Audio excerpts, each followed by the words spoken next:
D&T because I'm the best in the game. I got the fame, the style that isn't lame. Hey, is there a cassette tape anywhere? I sure do. This cassette is the best, I can attest. Best cassette in the east to the west. Yeah, I ain't a rapper. This cassette's dapper. I'm no capper. Okay, do you mind if I take that off your hands? Yeah, sure. Alright, thank you. No problem, bro.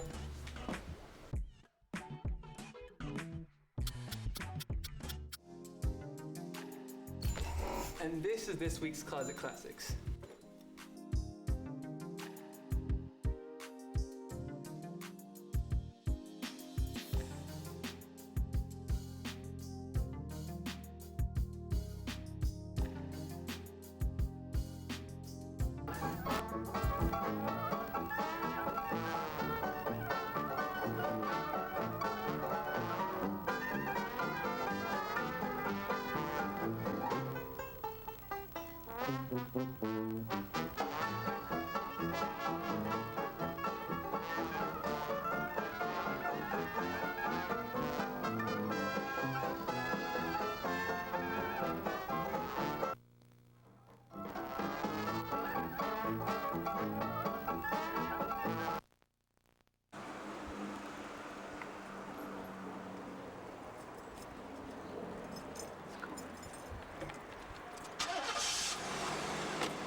Want me to ride by so you can get a good picture?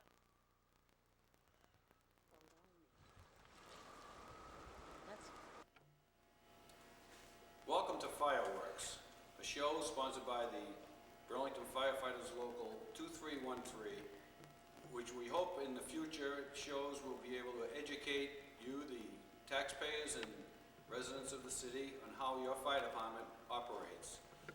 In future shows, we want to delve into several different topics, maybe talk about some investigation, fire investigations, some of the special experiences we have here at the firehouse, and just give you an overall point of view on what your fire department and rescue services provide. We hope you enjoy the program.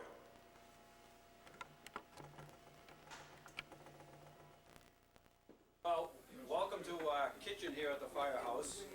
We've got more or less an industrial type kitchen here with an oversized oven and stove. Guys, on most of the shifts, they like to do some cooking once in a while. We'll do everything from burgers to roasts of beef and everything in between.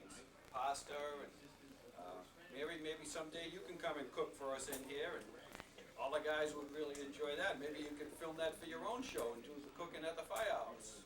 We have an industrial refrigerator. As you can see over to this side, we have a couple of tables, extra large tables, because we'll have as many as 10 to 13 guys eating a meal here at any one time. And, Attention, Chestnut Ave, behind the car wash, is closed to traffic from the PD. If you've got to get through, give them a heads up and make some noise. As you can hear from that announcement, we are always getting updates on the traffic conditions in town, so we'll know if we have to alternate our routes on an emergency response. We'll know that that's something we have to keep in mind when we go out the door. But we do spend some time in here. We have an occasional cup of coffee a couple times during the day, and again, we make our meals and enjoy our meals. And on Christmas, Thanksgiving, we do special meals quite often, and all the guys seem to enjoy it. And everybody pitches in. It's not just one person cooking. You know, some people will prepare, some people will cook, and somebody like me who doesn't have any cooking talent, I'll end up helping out on the cleanup. Engine 1, this is the workhorse of our fleet here. This will be the first piece out the door on all medical aids and all reports of fires, car accidents, things of that nature.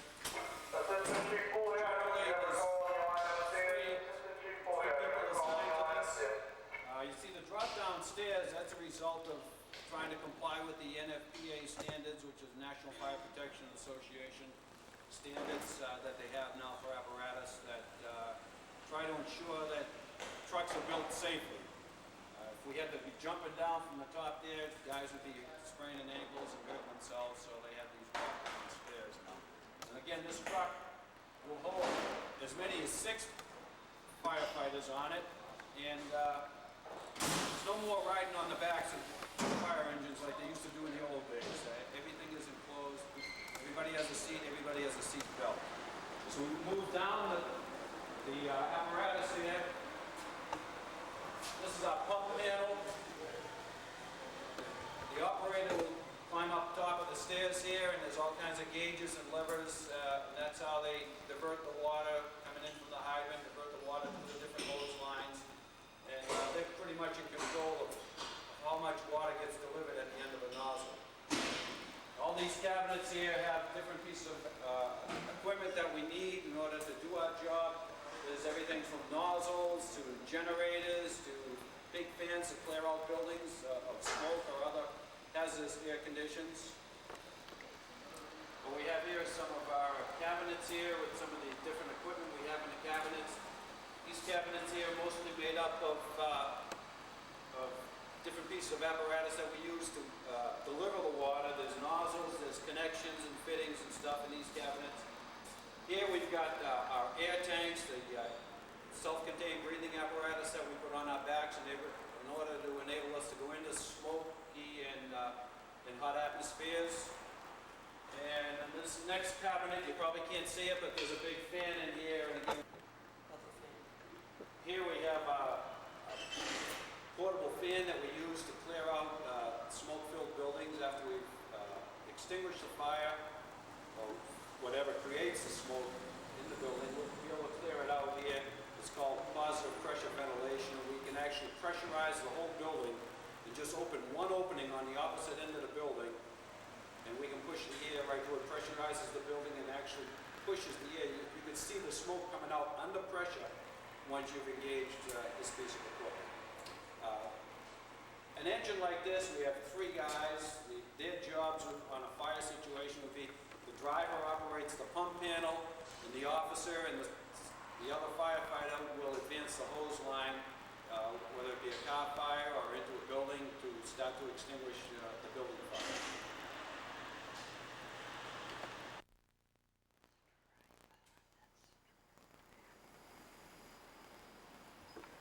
All right. Anytime now. Okay.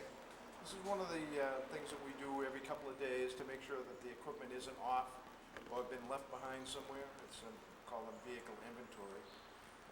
On this particular one, it describes each one of the cabinets and what's supposed to be in it. And we go through and we check it off. And at the end of the inventory, we turn this sheet into the officer of the day, and he will check it off and make sure that it has been done. So I'm just going to go through and do some things that I would do. One of the other responsibilities we have is to make sure the power-operated equipment such as this chainsaw works. So one of the things we'll do is make sure the blade's intact.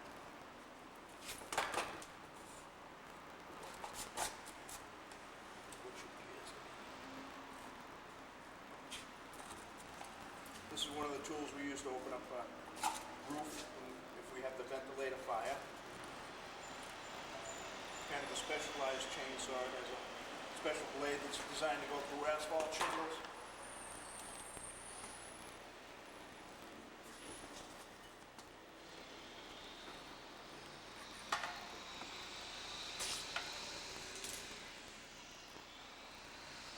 Check to make sure that there's gas in there, so that if we hand it up to somebody on a roof and it's real smoky, they don't have time to check this.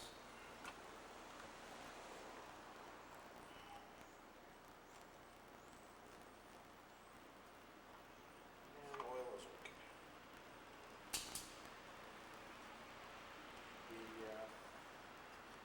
This is kind of a special saw. It has a special adapter on the top here that allows it to operate in smoky conditions so it won't stall out.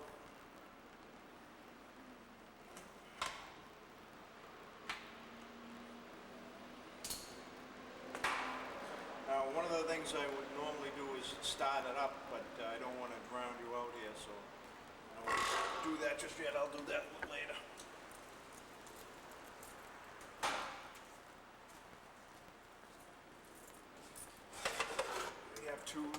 are backups.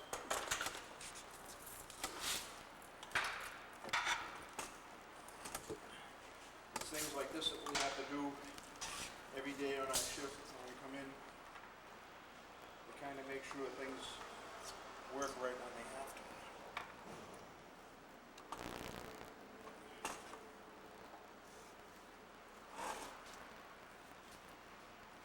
The guys have to go through this with every piece of equipment on every truck on their first day in to make sure that the equipment that they're responsible for works all the time. We can't be waiting once we get to a scene. We can't then try to decide if something's going to work. We have to make sure everything's working beforehand. So if it's not working properly, it can be dealt with in a situation that is other than an emergency situation.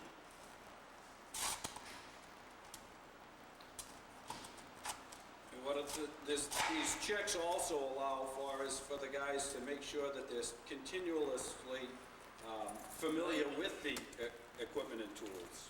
Because if you don't use it that much, you don't want to be dilly-dallying as a thing of a fire, trying to get it going.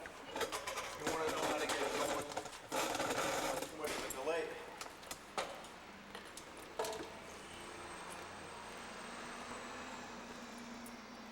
All these saws have those special air filters on the top of them that allow them to draw in clean air in smoky situations. So in the old days, the smoke used to actually snuff out the power tools because the clean air couldn't be used in the combustion of the engine. So they've got these special filters now that allow us to use them in smoke-filled conditions. Things like this, not that this will actually stop this piece from operating, but it's things, we wouldn't want to have a totally cracked blade on this. This is a metal cutting blade. If we had to open up a dumpster or cut through the mesh front of a store or something like that to get in. A steel roof of a commercial building, Right. things like that, we have to have the tools to be able to get into to ventilate the buildings or to actually gain access to a building as well. We have to, like this particular saw called a K-saw also has a metal wood cutting blade that we can attach on. Lynn, maybe you could show a couple of those hand tools like the axes and the Halligans and things like that. There's an antique piece right there. This is what it's still usable, but we don't use it that much since we have the K tool. It's basically like a large can It's opener. like a large can opener. You cut a hole with an axe, stick this in the hole, and then lift up and just work along just like a can opener. That's one of the tools you don't use too often, but we still have it. Different types of axes. My favorite, a Halligan bar, used for forcible entry. Different ends can be used to spread a door jamb. In use with a flat-headed axe, we can drive this into if we had a door or something that had to be pried open, we can force it into the edge and then pry the door open. It's a very versatile tool that we have on all the pieces of apparatus. It's very, very heavy too.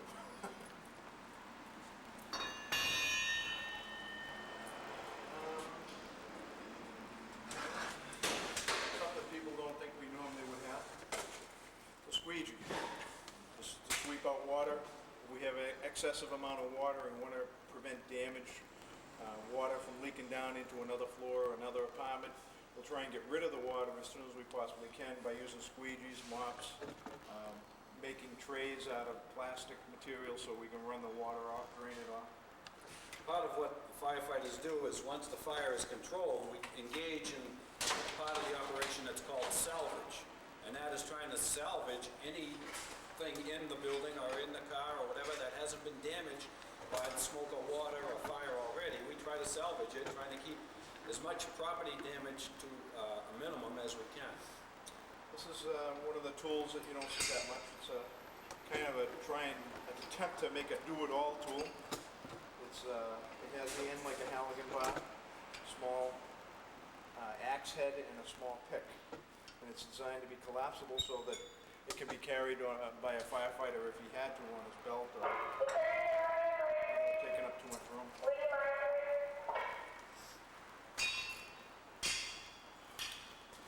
We just go through, like I said, and make sure that all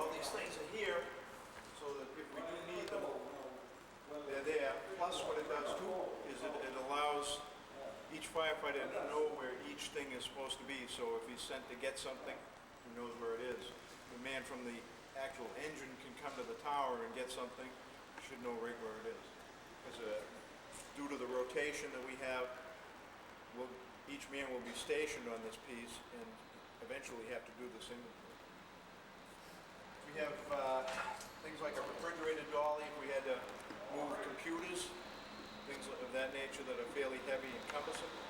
We can actually do that if we had to. Something that we've had to use here in town quite a bit is the electric sump pump. We have this, and we'll occasionally, if it's a life-threatening situation where somebody's boiler is going to blow up or something like that due to a lot of water, in the basement we'll come along and pump out the water till it gets below that level and see if we can assist the homeowner in keeping his boiler from blowing up. The Civil Defense does quite a bit of that work for us when it's so much of it is going on during the heavy rain.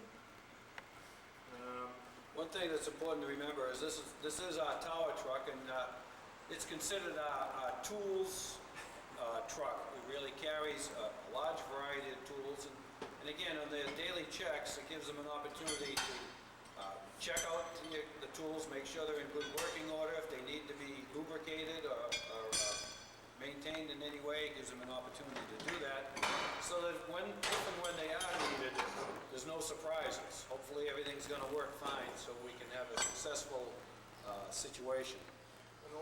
Not all our tools are really super specialized, things like that, but this is a pretty common tool. It's a regular floor jack.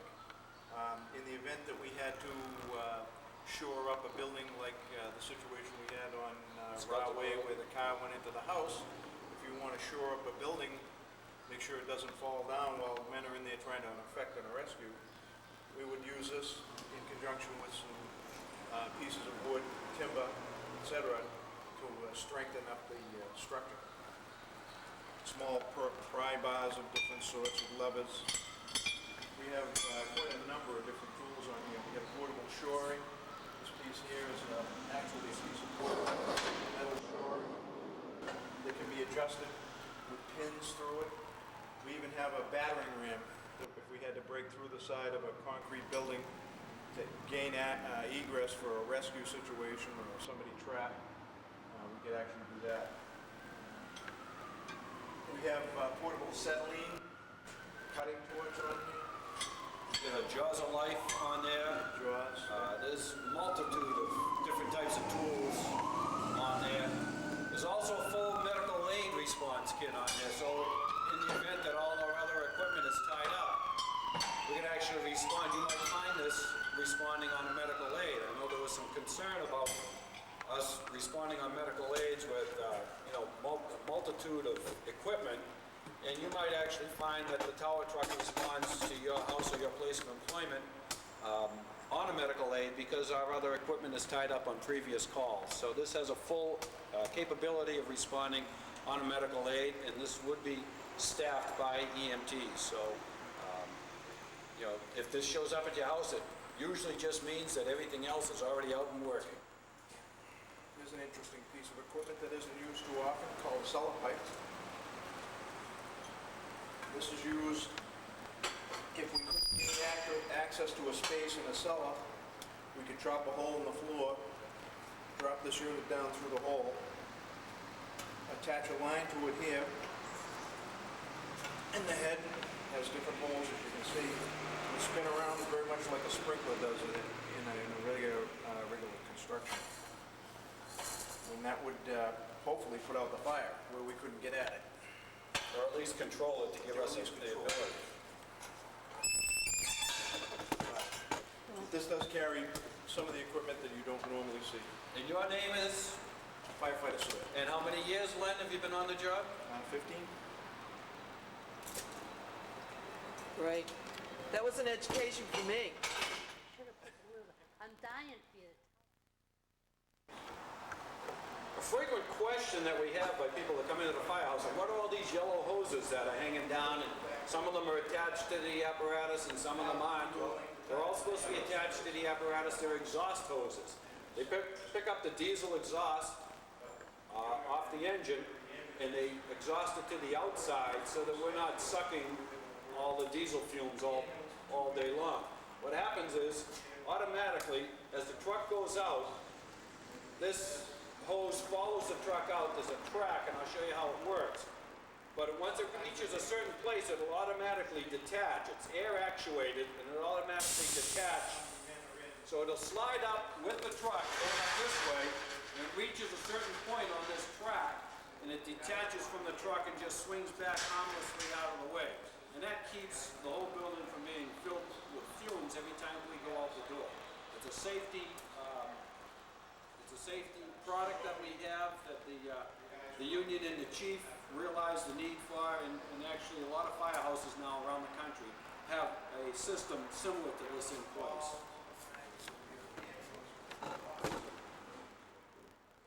That's very interesting.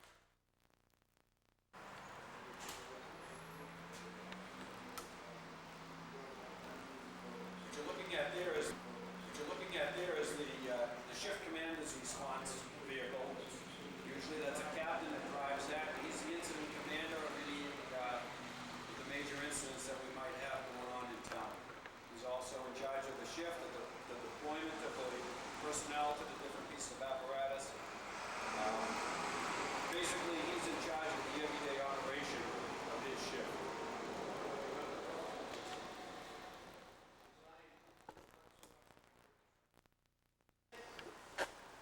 Lenny's nickname, by the way, is the Blade around here. He's our resident in charge of axes, knives, anything that's sharp.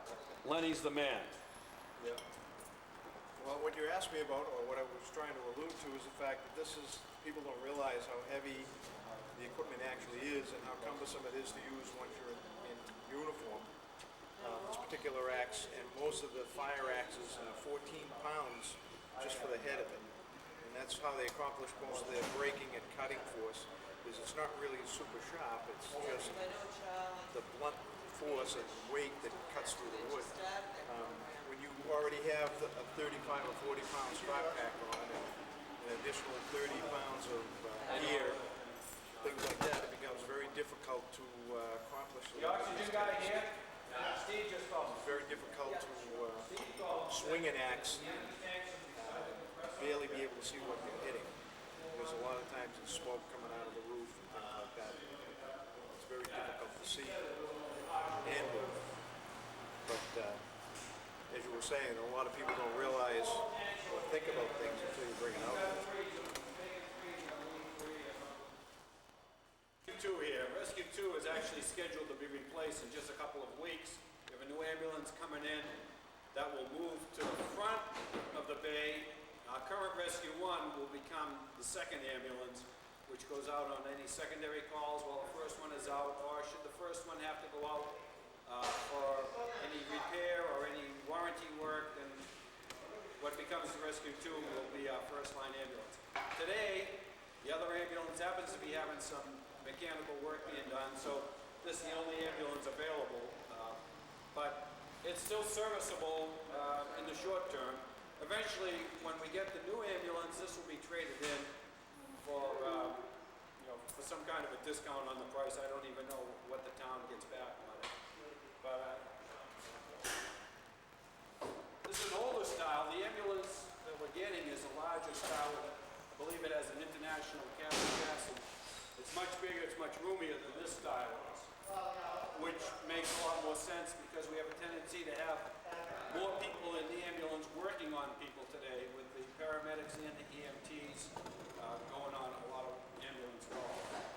But basically we have most everything we need with a stretcher. We've got backboards in some of the cabinets. We've got sheets, towels, different types of dressings, whether it's a wound or sterile water, defibrillator, everything that we need to do the medical work is carried on the ambulance, as well as everything is carried on every piece of fire apparatus.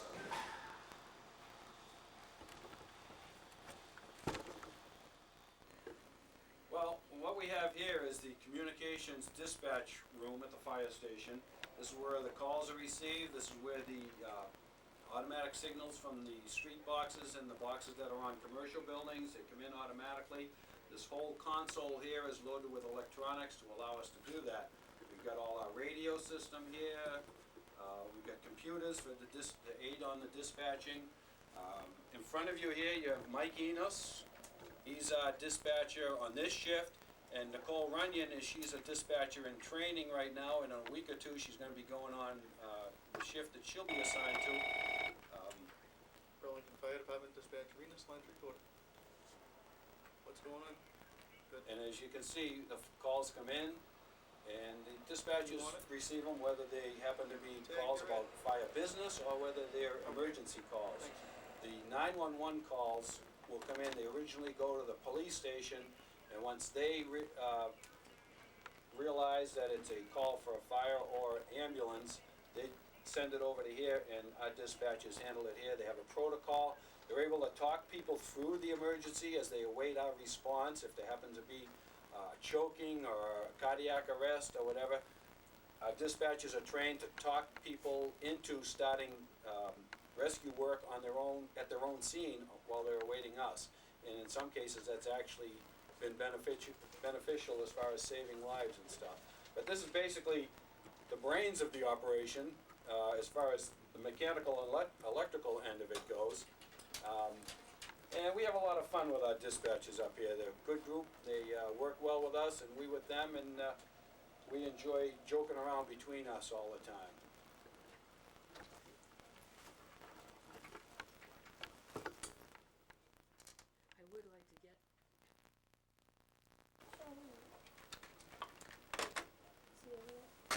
Line 3 is full. Don McDonald, line 3. Don McDonald, line 3. What we have here is on this panel right here, we've got all our radio systems. We can talk with several different cities and towns directly via the radio.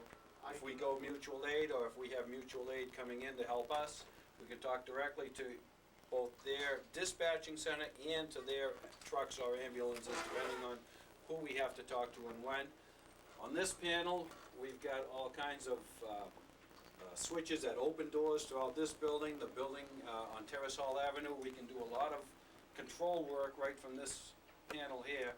It allows us to actually isolate individual rooms in the building. We can talk just to that room, or we can talk throughout the building.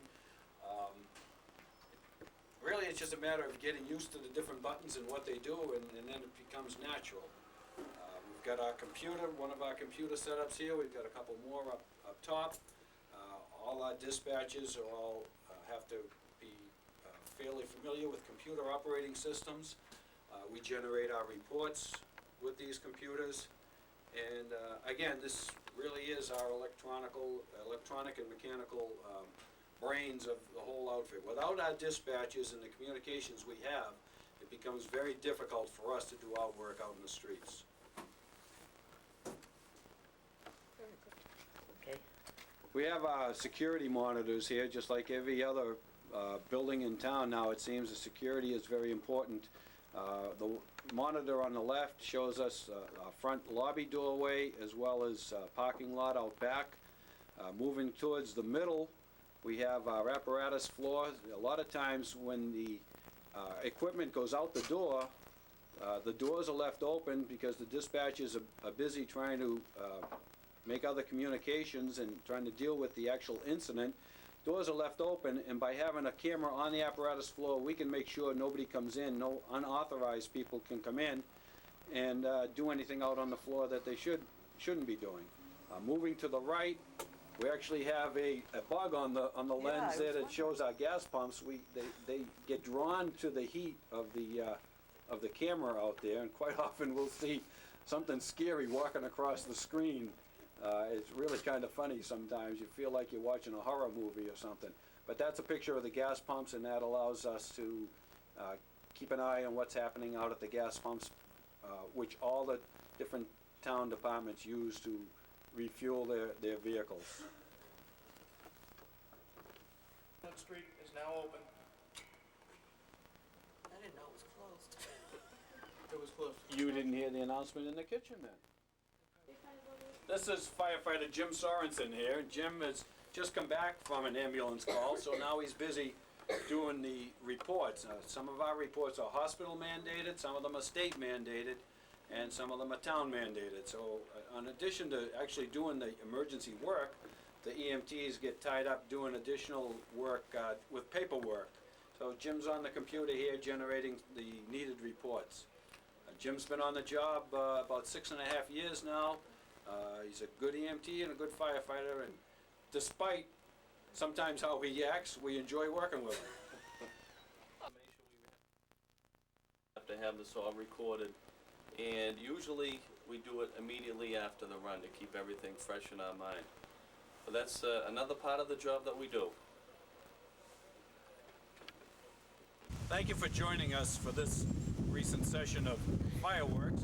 We hope you join us again next month when we'll bring you into the firehouse again and talk about some more fire issues.